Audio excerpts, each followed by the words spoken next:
Good afternoon, ladies and gentlemen, and welcome today to Oldham County Fiscal Court. I'm Judge Executive David Vogel.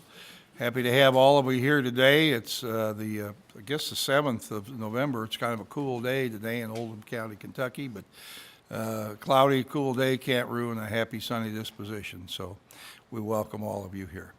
If you're able, please stand for the Pledge of Allegiance.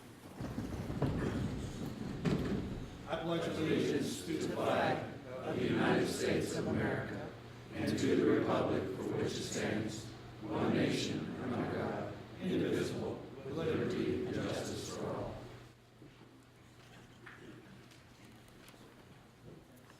If you happen to bring a cell phone with you today, please turn it to off or vibrate. Madam Clerk, would you please call the roll? Magistrate Likens. Here. Magistrate Tice. Here. Magistrate Leslie. Here. Magistrate Greenwell. Here. Magistrate Hounds. Here. Magistrate Eldridge. Here. Magistrate Dye. Here. Magistrate Logsdon. Judge Vogel. Here. Having 8 of the 9 members of the fiscal court present, this meeting is now in session. Is there a motion to accept the agenda? So moved. Second. Is there any discussion? I'm going to ask that we delete one item here, and that has to do with where is it on here?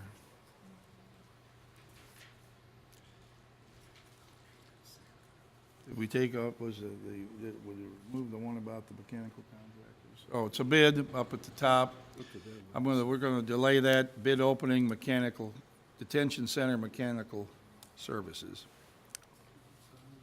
Didn't actually have anybody that bid, so there will be no need to discuss that. All right. Hearing no one else, all in favor, please say aye. Aye. Opposed? So moved.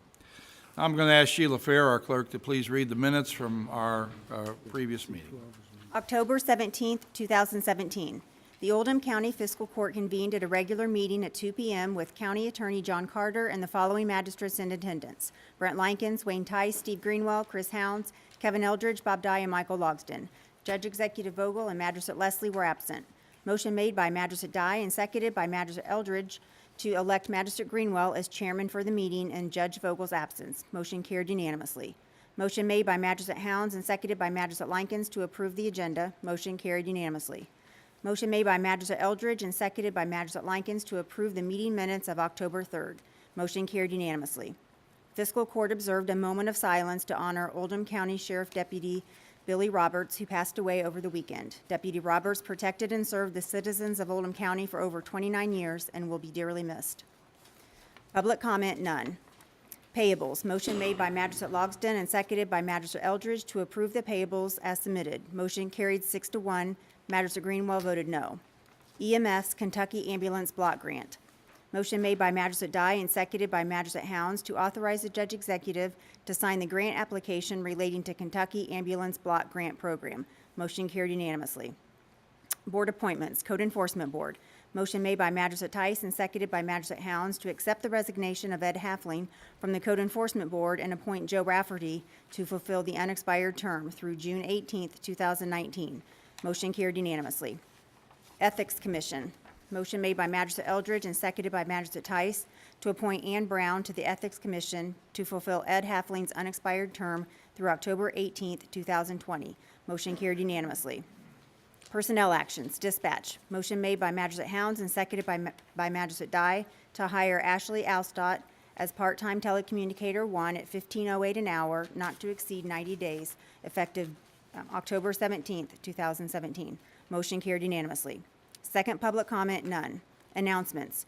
Magistrate Eldridge expressed his condolences to the family of Sheriff Deputy Billy Roberts. Magistrate Likens stated the Building Maintenance Committee is meeting Tuesday, October 24th at 9 a.m. He asked Magistrate Greenwell to explain his no vote relating to approval of the payables. Magistrate Greenwell explained he's been voting no because the county should not be mowing grass nor maintaining the right-of-way off Highway 146 as it's a state-owned road, therefore should be maintained by the state with state funds. Motion made by Magistrate Eldridge and seconded by Magistrate Likens to adjourn the meeting. Motion carried unanimously. The meeting was adjourned at 2:20 p.m. You've heard the reading of our minutes from October 17th. Is there a motion to approve? So moved. Any discussion here? Hearing none, all in favor, please say aye. Aye. Opposed? So moved. This is now time for, we normally have public comment here, but we're going to make a little different turn in the road here for just a second. I'm going to ask Chief Greg Smith, Oldham County Police, to come forward. And we're going to swear in two new officers for the police department. These are new sergeants, existing officers in the department who've been promoted to sergeant. Thank you, Judge. Judge, following a very competitive merit board testing process, Scott Krigler and Scott Wolf came out number 1 and 2 in the list. We support their promotions and we recommend their promotions. A quick background on each one. Scott Krigler, the taller of the two, 17 years law enforcement experience. He was a dispatcher with the Kentucky State Police. He was an officer with Kentucky Vehicle Enforcement, where he was a field training officer and assistant commander under Honor Guard. He joined the Oldham County Police Department in 2009, and since he's joined, he's been a patrol officer, a detective since 2013, the assistant commander of our Honor Guard, a past member of the Special Response Team, and a collision reconstructionist. Served in the United States Marine Corps Reserve for 6 years, where he was deployed in Iraq in 2003 and 2004. Next is Scott Wolf, 12 years law enforcement experience. He has a Bachelor of Science degree in Police Administration from U of L. Started his police career with LaGrange Police Department in 2014. He joined the Oldham County Police Department. He is a collision reconstructionist, an excellent field training officer. His past assignments include detective, public information officer, undercover flex unit, and member of the special response team. As I said, they were number 1, number 2 in the promotional list. They're very deserving, and we recommend their promotion. All right? I'd like to ask their families to come down and we'll swear in these officers.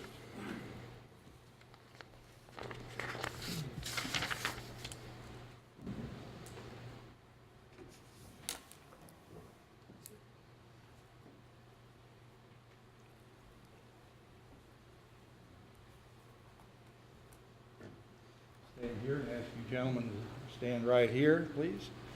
And ask your family to come up and stand behind you. Any members that'd like to? All right, I'm going to say aye, and then after I say aye, you say your names, and then I'm going to go on with the swearing in. I, Scott Krigler. do solemnly swear that I will support the Constitution of the United States and the Constitution of this Commonwealth, and be faithful and true to the Commonwealth of Kentucky so long as I remain a citizen thereof. And I will faithfully execute to the best of my ability the office of Oldham County Police Sergeant according to law. And I do further solemnly swear that since the adoption of the present Constitution, I, being a citizen of the state, have not fought a duel with deadly weapons within this state, nor out of it, nor have I accepted a challenge to fight a duel with deadly weapons, nor aided or assisted anyone thus offending. So help me God. I do. I do. Congratulations. Thanks. All right, thank you. Thank you. All right, thank you.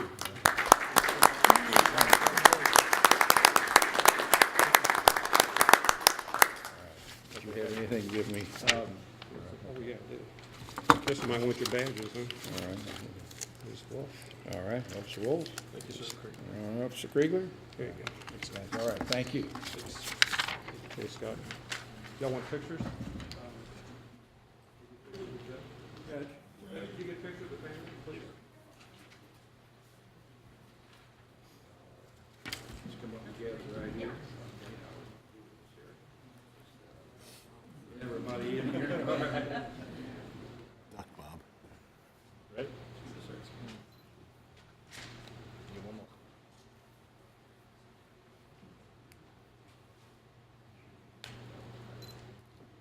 All right, congratulations. Really, really.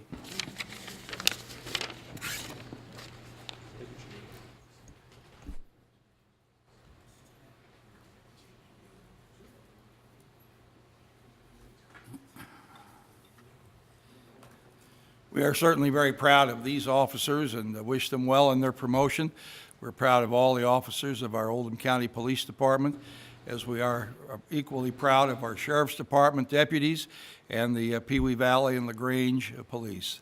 They all do a great job in protecting our community and making many sacrifices that are unknown by the community at large, but they're there, and we thank them for the services that they're providing. Now I'd like to bring Sheriff Steve Sparrow forward. I believe Sheriff Sparrow has a commendation that he would like to present.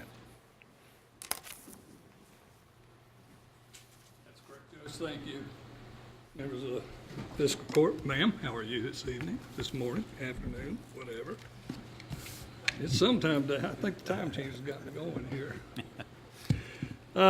Folks, you know, from time to time, we recognize certain people for the accomplishments they've done or made in Oldham County. Today is one of those days that I want to bring before you a very dear friend of mine, Mary Broker. And I'm sure most of y'all know Mary. She is the president of the Oldham County Republicans Women's Club. She is our chairman of the Republican Party, the Oldham County Republican Party. Mary has been appointed to the Kentucky Authority for Educational Television by Governor Bevin on July the 17th this year. And Mary Broker of LaGrange is an active community volunteer and chairperson of internal affairs for the Oldham County Chamber of Commerce. She will serve this term, which will expire June 30th, 2021. Today, I'd like to present to Mary a plaque. Deputy Meeks will be bringing that down to us. For outstanding recognition.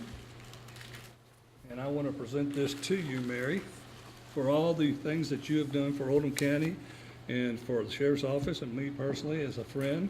Mary's late husband, Court, and we were all dear friends, and Court and Mary would always in the community doing community services. And we cannot thank you enough for what all you've done for Oldham County. And on behalf of the Sheriff's Office, we want to say thank you and congratulations. Thank you very much. You're more than welcome.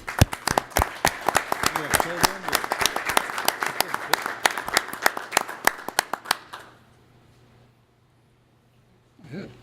Thank you, ladies and gentlemen. We certainly appreciate it. Thank you, Sheriff, and thank you, Mary, for all you have done. The next item on our agenda is public comment. If there's anyone here who would like to address the fiscal court at this time, they're able to do so. You'd have 4 minutes to speak about the community issue.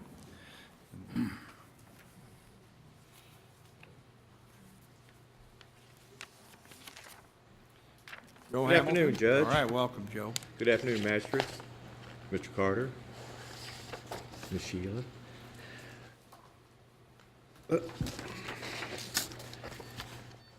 People in the courtroom and the people at home watching.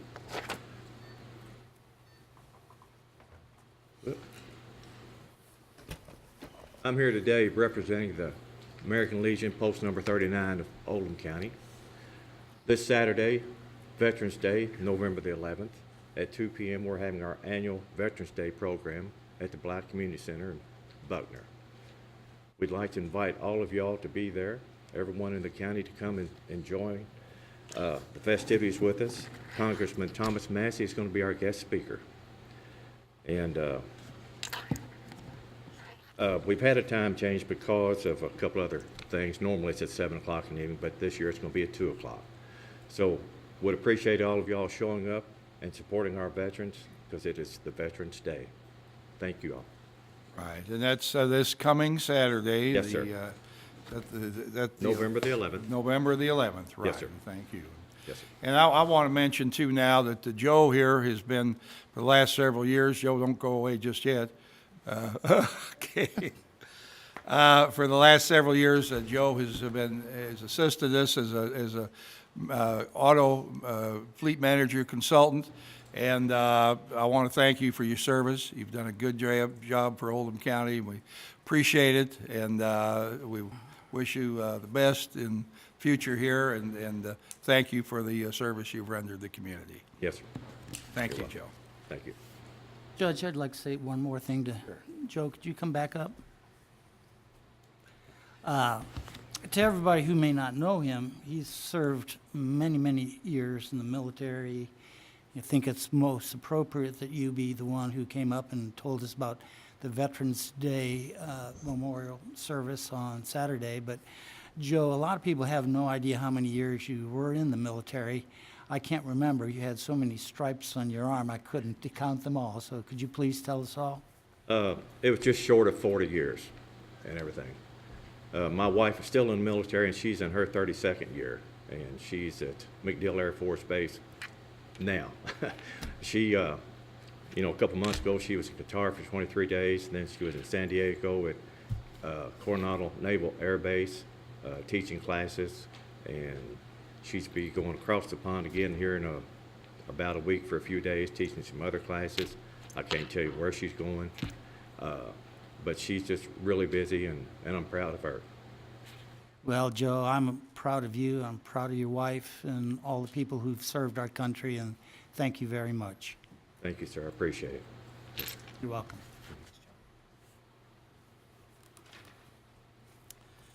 Is there anyone else who would like to address the fiscal court about the issue of community interest? If not, I'm going to close public comment, and I'm going to go on to the first item on the agenda, and that is the bid opening for pool repairs and work at the Aquatic Center. County Treasurer Melissa Horn has what appears to be a single envelope in her hand here.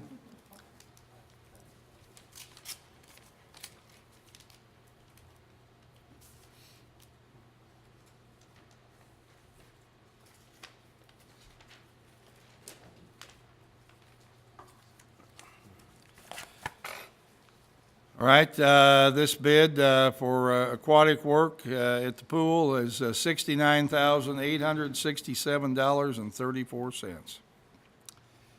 And we will, pardon?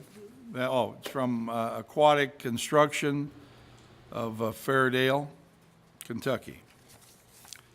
So we'll turn this over to our Park and Rec Director, Tim Curtis, and we'll decide either later this meeting or at the next on whether or not we'll accept the bid. Okay, thank you. As I mentioned earlier, we had asked for bids on maintaining the mechanical equipment and the maintenance services at our new detention center that's being built. We did not receive any bids in the mail. We are in the process of contacting some people and working out questions that may have been involved in the bid process, and we're responsible for the lack of response. So we're going to work on that, and we'll get back with the court when we have something to present. Next item is city administration. Here we have our bills to pay, so when you're ready, I'll accept a motion to approve the bids. Judge, I'll make that motion. Second? Second.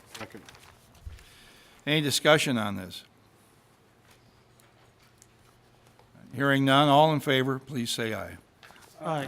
Opposed? Aye. Motion carries 7-1. Next item has to do with budget transfers. Melissa Horn.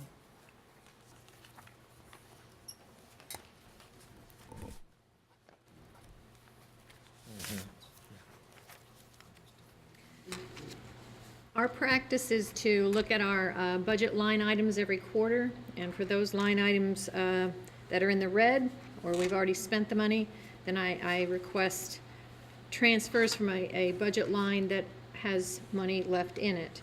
So at the end of the first quarter, end of September, I'm asking for line item transfers totaling $23,910.60. Manager Tice. Yes, I move we approve that. Any discussion on that? All in favor, please say aye. Aye. Opposed? So moved. All right, the next item has to do with a request from the Kiwanis Club, and I'm going to ask Rose Dobbs, to come forward and acquaint the club with your request. Magistrates, Acquaint the Mr. court Carter. with your request. Okay, we have found ourselves in a position that we must have a permanent water supply. In order for us to put in a meter, it would cost us $1,500, which the Kiwanis doesn't have those kinds of funds. But we can, for minimal fees, attach a spigot and faucet with a key turn to your water meter at your watering station for your roses at the parking lot. And that's our request. We will pay the water difference as long as you bill us. That's it. All right, that's a request. Does any magistrate have a question about it or anything? Yes, sir? I don't have a problem with it, other than the fact is, can we legally do it? I mean, they're not a governmental agency, not a unit of government, and I guess that's a question for Mr. Carter.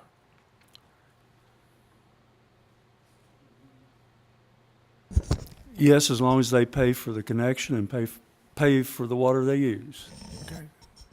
But they are they provide a community service as well, so you can do that. I just want to make sure that, average individuals wouldn't want to do the same thing too. Well, that's why we would have a turnkey. I'm kind of frowning on somebody being able to wash their car. Yeah. You mean I can't bring my car up there now? No, I'm sir. not going for this. No, sir. But you also have, as the county, you have lawn equipment that you store. In order to prolong the use of that equipment, it's my understanding you're supposed to clean it, the grass and everything from underneath it. And as of now, you don't have that ability. With that faucet there, you'd be able to do so. Okay. All right, well, as long as we can do that, that's fine with me.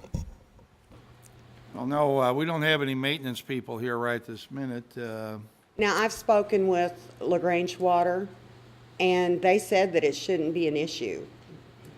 Well, I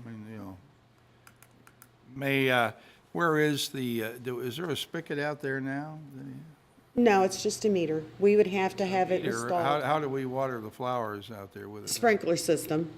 Sprinkler comes on, so Yes, you'd sir. have to put a tap onto that sprinkler system. Is it in the flower bed there Yes, sir. at the corner? I don't know, I haven't really looked for it, but it's there.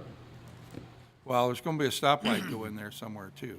So how that affects that, we'd have to determine that first, Well, that makes sense. All right, does anybody, Magistrate Greenwell? Thank you, Judge. If we're not going to put in a separate meter, how are we going to know what you use and what we use? Well, you only water your roses during the springtime and the summer. So your meter will run that. We use approximately 15 gallons a month. If that, all we wash are our dishes on the bus. We have our own water heater. So at 15 gallons a month, you'd be able to, the minimum that you pay LaGrange Water is for 20 gallons. So that would be, to me, would be What you a would pay doable us? thing, yeah. Okay. I'm just trying to figure this out. As Bob said, I don't have a problem Oh, with you it. and I would both have to figure that out, but yes. If we were to have the meter put in, it would cost $1,500, and then our minimal charge would be $20. It's like 19 something. Right. It's for a base rate. So Right. As long as we can figure out, how to bill and everybody be fair about this, I'm in favor of it. Oh, and trust me, if I catch somebody else using that water, you'll be the first to know. Judge, she said something that perked up. Right now, we're watering flowers through an irrigation system. It's a sprinkler system. Is it in-ground sprinkler? Yes, sir. Well, my familiarity with sprinkling systems, you have to purge those so the water doesn't freeze in a line. So we don't have any maintenance people here, so I don't know what they do, but you can't leave water in that line. So if you purge the irrigation system every fall and open it back up in the spring, you wouldn't be getting any water 6 months out of the year anyway. Well, I think the system would be separate. I think our spigot would be separate. We would need to get bids from plumbers, but before we go forward with any bids, any movement whatsoever, we would need your consent. Judge, I just a suggestion, I think, consensus, I believe the consensus here is we'll go along with it, but I think there's a little more digging we have to do to make sure that we can get this done to satisfy not only our needs, but your needs too. We don't want to start putting spigots and stuff in and then find out that it's an irrigation system that has to be purged. So I don't think we have, what you want's okay, but I don't think we have enough information, the mechanical side of it, I'm not sure of. Magistrate Eldridge.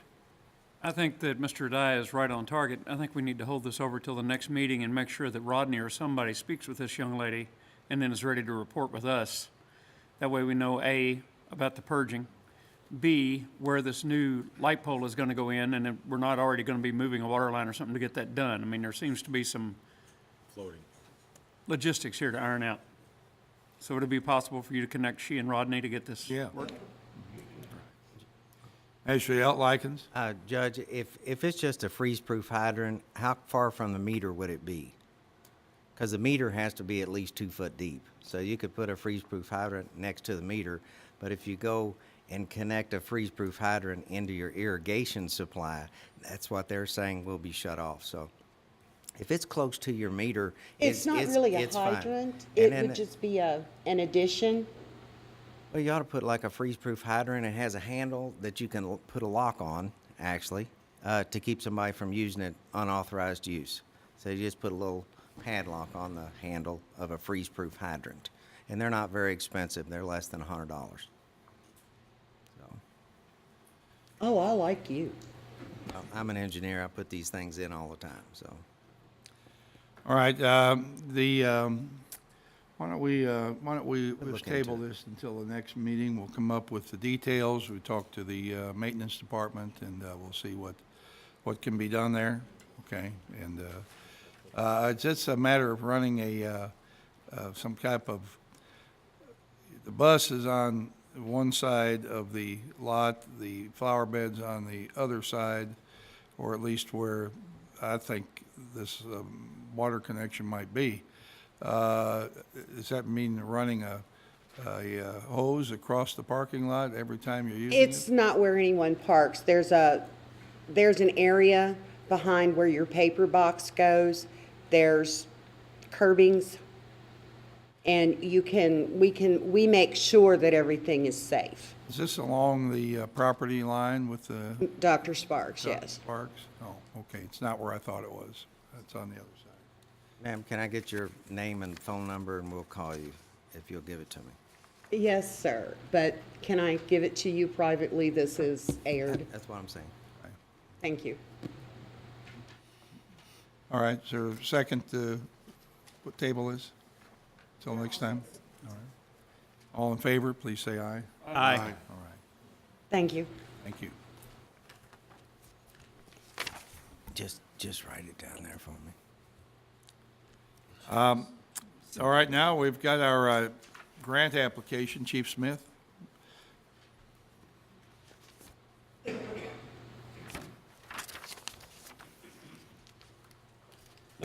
This is a grant application to the Law Enforcement Protection Program. That's the agency through the governor's office where when police agencies sell weapons back, they accumulate the funds, and we can apply to those funds for certain things that we need. So we're submitting an application for 25 tasers, cartridges, and the batteries that come with them. The total for the grant request is $21,725. The total for the project would be $28,642, and the difference is $6,900 we already have in our budget. So we thought before we spent the money in the budget, we would at least apply for this first to see if we could get some money out of the state. So we're asking that the judge be allowed to sign his grant application so we can submit it to the Law Enforcement Protection Program. So moved. Second. Any discussion on this? Magistrate Eldridge? Chief, is this something that you would pull out of the drug forfeiture funds? You know, we could. We have $10,000 in the budget to buy 10 for this year. But we thought before we went that process or used that money, we would try the state first. I mean, they do award agencies money for these, and so we thought, well, we'll try it. We don't need to replace all of them, but there's about 10, 15 or so we need to replace pretty quickly. But, you know, worst come to worst, yes, we could do that. Thank you. Magistrate Hounds. Thank you, Judge. Is there a life expectancy on the taser weapon itself?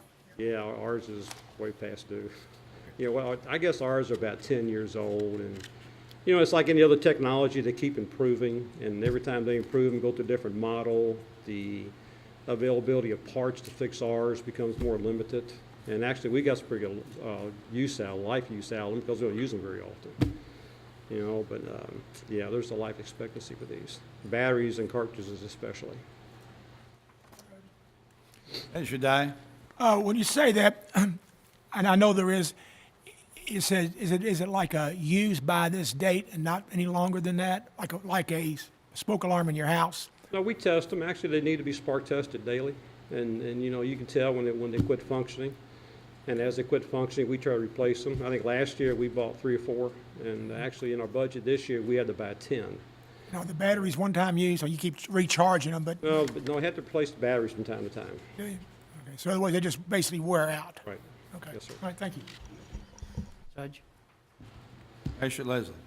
I think this PPE type of equipment that fire departments use, they become outdated, and NFPA, for instance, Chris, has regulations on certain types of equipment, and same with the police department on electronic equipment. They get outdated, you can't get parts, and they have to be replaced, just as we're replacing the radios throughout the county because of the new system due to federal regulations. So I think that's why this is an appropriate expenditure.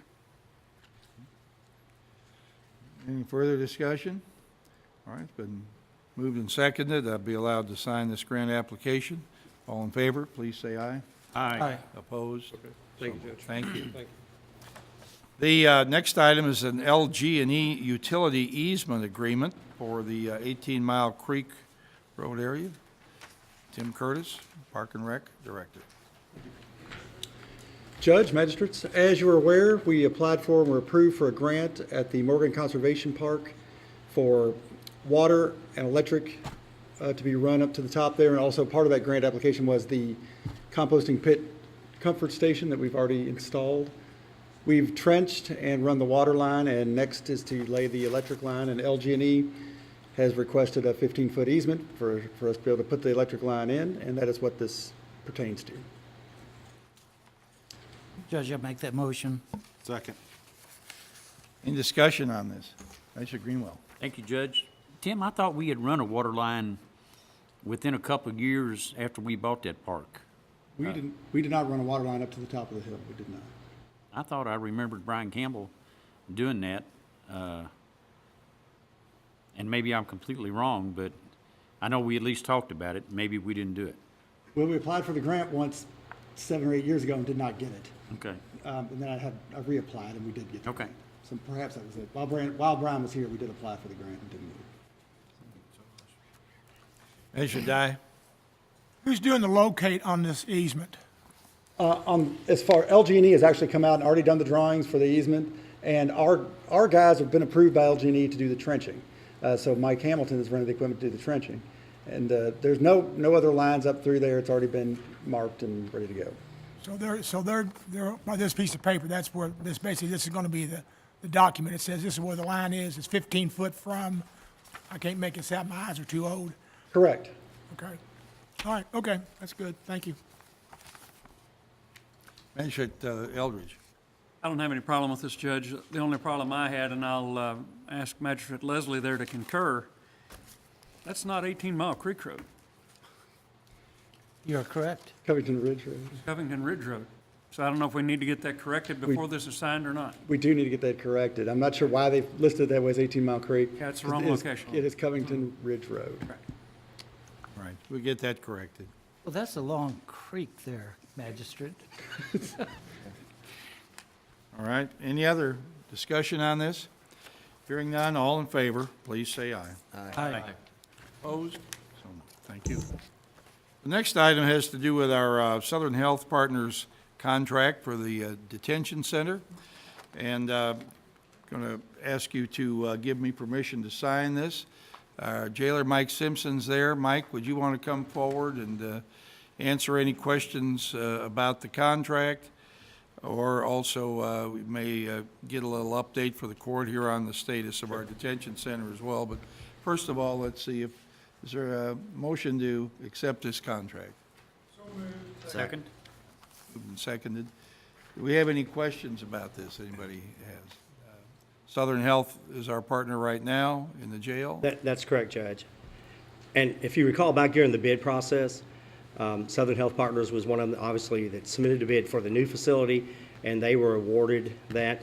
This particular contract, from the time that we awarded them through the bid process and now, I've been meeting with them, and instead of us being charged at 332 inmates from day one, like if we signed that contract today, Judge, if you had a chance to look at it, it has opportunities where we ramp up the numbers.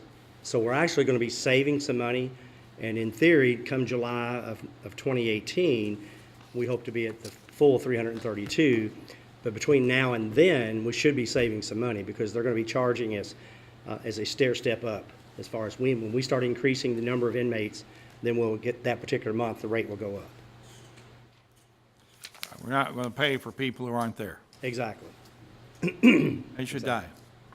Mike, consequently, if we ramp up quicker, then these will go in effect earlier? That is a tentative timeline, Bob, what we try to work out with Southern Health Partners. But you're right, if 2 weeks in, if we go from 140 to 332, Right. then we'll, Okay. but All in right. theory, we'll be generating the money, the revenue source will go up also. Okay, thank you. Any further discussion on this? Hearing none, all in favor, please say aye. Aye. Opposed? I guess that's just a quick overview for those who have not been down there for a while. Things are moving real quickly. We actually have some staff down there this week. So we're doing a lot of on-site training with the vendors, the electrical, the mechanicals, those type of things. We have some additional training dates set up for next week. We do have one more project meeting scheduled, Judge. I think it's the last Tuesday, which should be November the 28th. I think that's the date. Hopefully by that day, we will have a much clearer picture of when they are going to turn the facility over to the county. Quick run through, once they do that, once that date comes, we will take possession of it. We still have to train on it. Right now, I'm basically training the trainers. I've got X number of staff there going through some specialized training. But once they are finished and turn the building over to us, then we will train on it. We're starting to get the approval to start moving. We'll have to move a lot of equipment in still. Department of Corrections will have to come through their punch list, ultimately signing off on the certificate of occupancy. And on a very aggressive timeline, if we move our inmates in by Christmas, but that would be very aggressive, probably it's going to be right after the first of the year before we'll move from over here into the new facility. So if you haven't been down there, you need to come down. It's pretty amazing to walk through it and see how it's all come together. And I'll be glad to answer any questions. They should die. Mike's right. I've taken some of the magistrates down there and given them the tour, and some of us went down when it was, I guess, kind of like bare bones. But now I took Mr. Carter and Mr. Hounds and Mr. Loxton, and I think that they were astounded by the mechanical side of it. I mean, it's quite a something to see. So I'm free to take any of you guys if you want to go, or you can go with Mike. Any other questions from Mike and Mr. Tice? I just want to make one comment. I look forward for you taking possession of it and operating it, and I have complete faith in you and your staff, and hopefully you'll be able to hire more good people to be in charge of the controls. But I'm tickled to death, and good luck to you. Wayne, thank you for that. It's a challenge, Judge, something I was going to, maybe since we're here, and I don't want to take up too much time. I know we talked about a tentative grand opening date. I guess we can get together and figure that out. I know we've talked about that one particular offering that sleepover night. Still been pushing that. There's been a lot of people, as I've talked a little bit about it, interested in doing it. I think that would be unique to still do that and raise a little bit of money for some charities. That's kind of our goal on that issue. But, so I guess we can. Right, we as have to get talk there. about that and assume the court would be okay with that. I think we've kind of massaged a couple ideas about maybe allowing different charities in the community to try to fundraise by, selling, Christmas present or something to spend the night in our jail. And, The best bed and breakfast in town. it is a unique experience. I guess it's certainly comforting to know that when the sun comes up, you can leave versus not going anywhere. But should be, I think it'd be helpful to the staff to have a chance to work with people or move people, do some things, and get some training with people who aren't used to being there, just like new arrivals when thing opens won't be used to being there. And so I assume that would be okay, but I don't want to put anybody on the spot here, but we could certainly find 10 or 12 charities around here that might be able to, Oh, we could. each one, make a deal with their supporters who might want to come in and have a chance to have a unique experience. We don't open a jail every day, so there won't be another one here for 50 years or so. So this would be a one-time opportunity for different people. So you want to have a soft opening? Is that what you're trying to tell us? Well, Like at a restaurant? Are you going to give away medallions like they did on the crossing, the new bridge, the East End Bridge? So. No, I think we could have some fun with it, but. Yeah, Judge, I would like to, set up a time maybe for all the magistrates to go through at the same time. Maybe all get familiar with it, and your idea could be used as training, maybe for Mike's, people down there if we do the charity thing, with people. Right, the size of the jail is a little deceptive. When you get in there, it's bigger than it appears from the street. It does. And so it would take a fairly good number of people to actually have a realistic exercise. 10 people moving around the jail is going to look like, just a drop in the ocean. To be able to go through the walkthrough and really see it. I mean, we can talk about it. I know Matt Dye has been through it and some of the others, but until you're there, until you walk through it, to get the full effect, it's. And one last thing, Judge. Prior to us moving in officially, I'm pretty close to getting everybody hired on the staffing analysis. But I'd like to bring the new employees before the court. We've got a lot of people that's been with me for many, many years, but this group that I've started in March of this year, I'd like to have maybe give an opportunity just to come so you all can see them and meet them. They come from a very wide, diverse background, different ages, some with degrees in criminal justice, some with years of service in correctional background, and some with zero experience. So it really has been an eye-opener for me to go through this process again, to bring on board approximately 17 to 18 new employees. I made a comment to my command staff. They now outnumber us. We have people that are working at our current jail less than 6 months than we've ever had in my career. So maybe I can get the opportunity to put them on and just have them come one day and have a chance to. Judge, Measured hounds. when do you foresee moving the administrative piece down to the new jail? Chris, there's until they get to a certain degree of completion and before they allow us to even move anything in there. Right.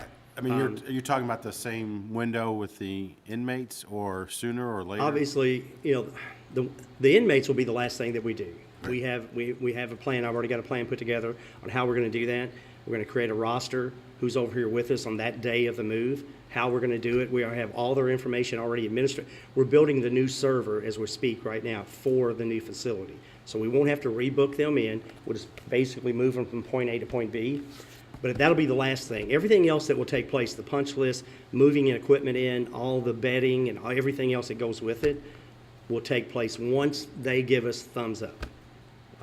And we know that's not gonna happen till maybe after November 28th, which is our next project meeting. Nothing's gonna, I don't see that happening, but and that's still a couple of weeks out. Measure Greenwell.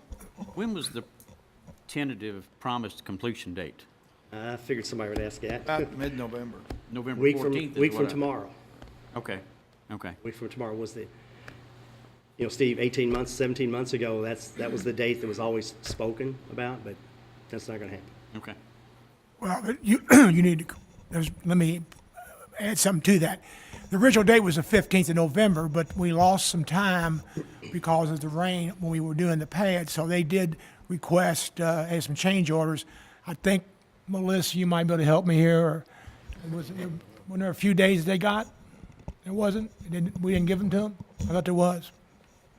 Bob, I agree. I remember what you're talking about. I remember there was a request for that. Yeah, Because initially, when they first put that out there, they kept thinking, well, the next 30 days, we might make up some time. Yeah. You know, if we had a big dry, something where they did lose some days early in the process, About 7 days, I think it was. something like that. But they kept saying, well, maybe we'll make it up and we'll speed. I don't know if they ever got there, but. But to I go know- back to Manager Hound's remark, we can't put anything in there that's ours until they hand us the keys. Right. Because they will not be responsible for anything that belongs to Mike and his people. So, I mean, what they have down there now is, everything is there, it's in the building is what was contractually part of the contract. And that's what they're gonna hand off to us. Here's your completed facility, and you start bringing your own stuff in. So that's, and you won't get that till you get the certificate of occupancy. All right, well, thank you. Thank you, And, Judge. We'll keep the court obviously abreast and have everybody down for a tour here in the next couple of weeks. Just let me know whenever you want to do it. Thank you. The next item is under committee reports. We have the Human Resource Committee Insurance Renewal. Magistrate Hounds. Yes, Judge, I'd like to invite Tina and Stan to come up. Talk to us about the renewal of the county health insurance policy. Good afternoon. It is insurance renewal time, and as you all know, we haven't had any increases to our medical premiums in the last 6 years. And then last year, they actually went down 6%. So that's pretty amazing. We didn't get so lucky this year because we had some claims last year that were pretty high. So our initial renewal came back from Humana, the medical portion, at almost 30%. And then Stan started looking at the numbers and the plans and how we could reformulate the plans and make them a little different. And he changed the plan design to a little bit more of a maximum out-of-pocket plan. And that got our premiums down to 20%. And we're recommending that we move forward with this plan with no increase to the employees' deductions. And also, the dental insurance stayed the same, and the vision increased 4.68%. Judge, Yes, sir. Tina, would you please Why explain? don't we get a motion on the floor? Okay, so moved. Magistrate Hounds? Second. Okay. Thank you. Tina, since we're changing this a little bit from a $4,000 to a $5,000 deductible, and the amount that the HRA pays, could you please explain that to everybody who hasn't had an opportunity to be involved with this project? Right, well, the deductible didn't change, just the out-of-pocket did. So your deductible is still $4,000, still $4,000 and $8,000, but the maximum out-of-pocket now went from $5,000 to $10,000, and we will be paying that out. There's a 20% co-insurance for that last $1,000, and that's going to be on the back end of the HRA. Am I explaining that correctly? So the way you submit it will be a little different this year. The employee will not see a difference. The county will be putting in that additional 20% insurance. It gets a little bit confusing.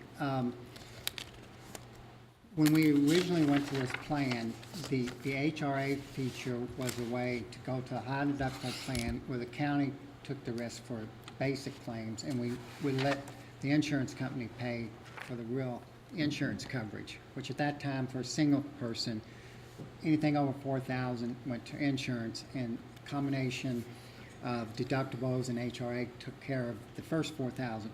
As you know, inflation and times, costs have gone up, and we realized, looking at the numbers and stuff, that if we went to a higher deductible plan from 4A to 5 and 10, that we could save about 10% of insurance premiums and put the county at very little limited risk, because very few people go into that level of buckets, but some do. So by doing that, we're saving a lot of premium, but taking the risk of a higher deductible on the HRA.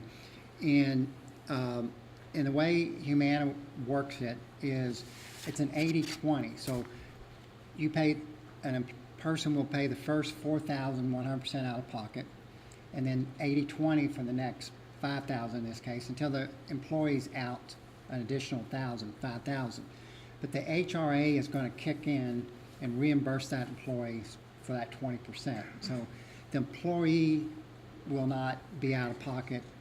You know, their exposure, family maximum out of pocket is the same going forward in the recommendation as it has been the last 6 years. The county's taken on a little bit more risk. We've had a bad experience here, 1 out of 5. We're hoping that, you know, we go more with our normal claims, and so we can, if the claims don't come, the county actually will save money. We've seen this coming. It was actually in the budget, this kind of expense. So even with this rate increase for this year, the budget already has the expense in there. We just knew healthcare costs would not stay down. But the employee really does nothing different. Same exposure. And the main point here is these costs, when you look over a period of time, and yes, somebody said, I don't care what we did 6 years ago, but our plans went out to encourage our employees to stop going to emergency room for, stubbing their toe, not going with, brand name prescription and stuff, to get healthy, take annual physicals, get to know a doctor and stuff. And we've had extremely good success. Employees have done their part using generic drugs and stuff, and we've kept our cost well under control. Because even at the end of the day, the premiums that we're paying for our plan here is a fraction compared to other companies and, competitors and neighboring counties and stuff. So we have inexpensive health care costs because it is well managed, and employees are using it correctly, using it as insurance. So it's just after 6 years, we got hit with an increase, and we're making a few adjustments to move the plan forward and hopefully continue to experience some low rate increases in the next few years. One thing that happened through this was we were offering to a handful of people that wanted a lower high deductible of $3,000 in a PPO plan. The offer that came from the insurance companies basically wanted to take those up to buckets as well, raise the deductibles up on both those plans. In effect, it negated any advantage an employee would have to pay extra for those plans. So part of this is, although now will just be one plan offered to all employees, so we'll have a handful of about a dozen people that will switch from those alternate plans to the main plan.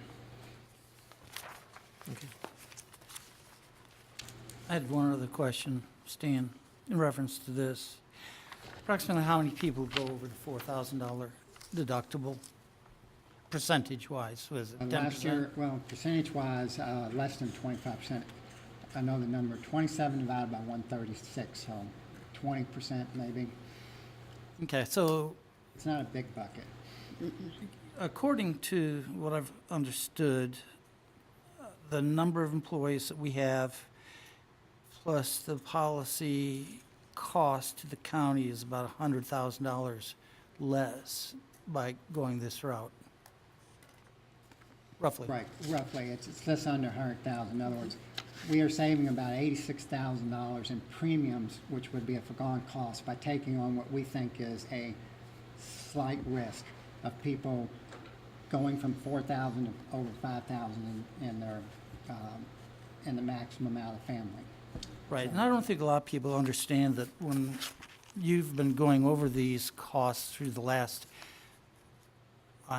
what is it, 8 years, I think, guess now altogether, that you've really saved the county a tremendous amount of money by being very inventive in the way that we do our health insurance and working on the premiums and keeping the costs down. So thank you. Yeah, it's been a win-win to me, the county, employees, and taxpayers. It's worked beautifully, and we're just tweaking it a little bit. You know, costs have gone up in the last 6 years, so we're looking for what I call the sweet spot, where the county self-insures the basic claims, and then insurance covers the real insurance, the high deductible. Yeah, thank you so much for the amount of time that you, Tina, have, and everybody else in the judge's staff that has been involved with this, and I'm sure our fine treasurer has been involved in this also, even though she wouldn't throw Bob Dye a life preserver in his last issue. Thank you. Okay. Anybody else have a comment on a question about the health insurance? Motion on the floor to accept and move forward. All in favor, please say aye. Aye. Opposed? So moved. Thank you. Thank you. The next item is the Building Committee wants to suggest some renovations for the PVA office. Magistrate Likens. Thank you, Judge. As you know, the Building and Maintenance Committee has toured the 17 or 18 county-owned buildings. It's a lot of them out there, and I commend Rodney back there for taking care of that many buildings with just a few people. It's, if you can imagine just your own home taking care of that, but this is 18 different big buildings that they take care of, so thank you, Rodney. But the Building and Maintenance Committee would like to recommend that we renovate the PVA building. We will start with new windows, some attic insulation to make it energy efficient, some carpet and hardwood flooring refinishing, painting interior and exterior. We plan on maybe putting some accent colors instead of just a plain white building. We're trying to make it look better on the outside. Some restroom renovations and also some landscaping. We anticipate just a rough estimate of this costing around $50,000, and that money is already in the building and maintenance budget to do. We will be moving, Barbara will occupy the first and second floor of the front part of that building.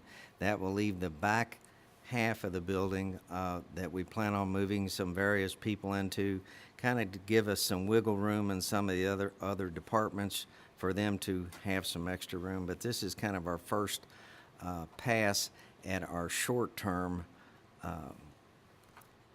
building and maintenance issues, and then we've got some intermediate and some long-term projects that would be coming down the pike. So I would like to make a motion that we be allowed to renovate the PVA building.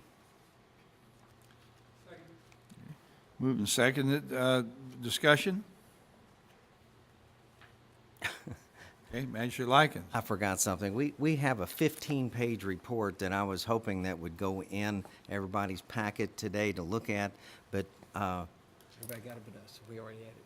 okay, all right. So this kind of explains the issues that we've ran into with all of the different county buildings. It seems parking seems to be a universal issue, but we're looking at how to renovate and better use the buildings that we have. Okay. Magistrate Dye. I would be interested in looking at that because 50,000 is 50,000, but I've been in the building and it does need some attention. There's no doubt about that. But I'm concerned about, you're saying you're going to remodel. I mean, there's a lot of that space in areas. You know, I'm concerned about ADA compliant restrooms, and that front door's got that bad step. It's a trip hazard, but a building that old, you got to be thinking about, as you know, you're in the construction business, asbestos removal and stuff like that. So I'm concerned about the 50,000 could balloon up very quickly depending on what we're doing. We've gotten some estimates back on flooring, windows, painting, a round estimate on the flooring and that, and we know about the issue with the front door. We talked about that the last time we walked it. But the good part about this is part of this stemmed from a conversation with the PVA to take the space and better utilize it. Some of this was their suggestions, trying to help give us more room, wiggle room to use. It's kind of a chopped up building. I mean, it seemed like some of those interior walls, non-weight bearing walls, could be removed and make it a more easy flowing type building. But if that's what, you've looked at it, I haven't. I might be interested to see the report. All right. Any other discussion about it? Hearing none, all in favor, please say aye. Aye. Opposed? Motion carries. Thank you. Now we'll go on to personnel actions. Ms. Schaaf?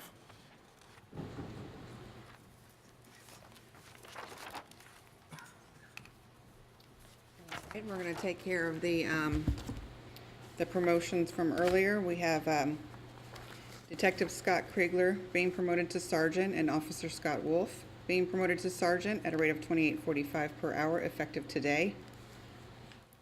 So moved. Second. Discussion? All in favor, please say aye. Aye. Opposed? So moved. And we have the part-time community center assistant position. That's going to be for Daniel Workman Jr., $11.73 per hour, and that would be effective tomorrow. So moved. Second. All in favor, please say aye. Aye. Opposed? So moved. And then the last one would be Joseph Hogan. He would be employed at the road department as equipment operator 1 for $13.50 an hour, effective November 13th. So moved. Second. Discussion on that? All in favor, please say aye. Aye. Opposed? So moved. Now, I have some appointments here to recommend. First one is I'd like to reappoint Thomas Clark. Dr. Clark is dentist in Pee Wee Valley, known by many of you here, to continue on with the Ambulance Taxing District Board, where he's been chairman. I believe our Ambulance Taxing District, Dr. Clark and Mr. Clark and the other board members is operating very well for the community. We've had excellent service, and I've heard only compliments about the activities there. So I'd like to recommend the reappointment of Dr. Clark. Second. Discussion? All in favor, please say aye. Aye. Opposed? So moved. On the Tourism Board, I'd also like to reappoint Cheryl Sabin for a term to expire in November of 2020. Cheryl's been a conscientious, diligent member of our Tourism Commission, operates a bed and breakfast on Bluegrass Parkway in L'Esprit, and believe that Cheryl has been a valuable member of the committee and appreciate her willingness to continue to serve. So moved. Second. All in favor, please say aye. Aye. Opposed? So moved. And now we have actually 3 people here, I believe, to appoint to the Crystal Lake Road Taxing District Board. As is the case with some, we only have a couple of these kind of boards in the community, and we've had a little bit of inattention here where people the board kept functioning, but the terms had expired. So I'd like to reappoint James Allen to that board till September 1st, 2021. Like to, for the same period, reappoint Tom Clemens, and would like to appoint, for the same period, and appoint a new person, William Ed Joneman, for a term to expire in September 2021. This is for the Crystal Lake area only on the Road Taxing District Board there. Are you making those appointments, Judge? Yes, sir. Okay, I'll second it. Thank you. All in favor, please say aye. Aye. Opposed?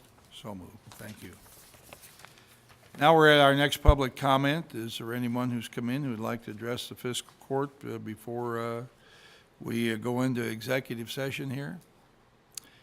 We have a couple items to discuss in the executive session, so then do not expect any action to be taken when we, in the executive session, but we'll see. So, no public comment. Is there a motion we go into executive session to discuss real estate and litigation? Judge, I have one issue before we go there. Okay, sorry. That's under response. I just would like to say I've got a visitor from my district today over here, Mr. Clifford Turner. Thank you for coming, sir. If you'd like to come up and introduce yourself to the court, please do so.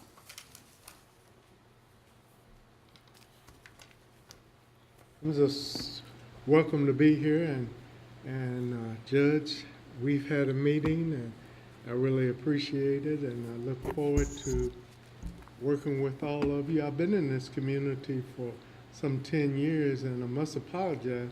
I've never had the opportunity to come. I've been coming and going, and my practice, of course, is in Louisville. I am a real estate developer. Been a real estate developer for some close to 30 years now, and I have an office of 3 offices and in Louisville, and I'm looking forward to working with the court and the judge. I do quite a few different things, and I'm really impressed with what I've seen here today, and this won't be my last time, I guarantee you. And thank you, and I really appreciate you giving me the opportunity to come. And thank you, and you've been very, very helpful. Appreciate it. All right, thank you, Mr. Turner. All right, now I'm going to make a motion that we go into executive session for the items listed on the agenda here. Is there a second? Second. All right, all in favor, please say aye. Aye. Opposed, so moved. And we're going to need Mr. Clark also to come to the executive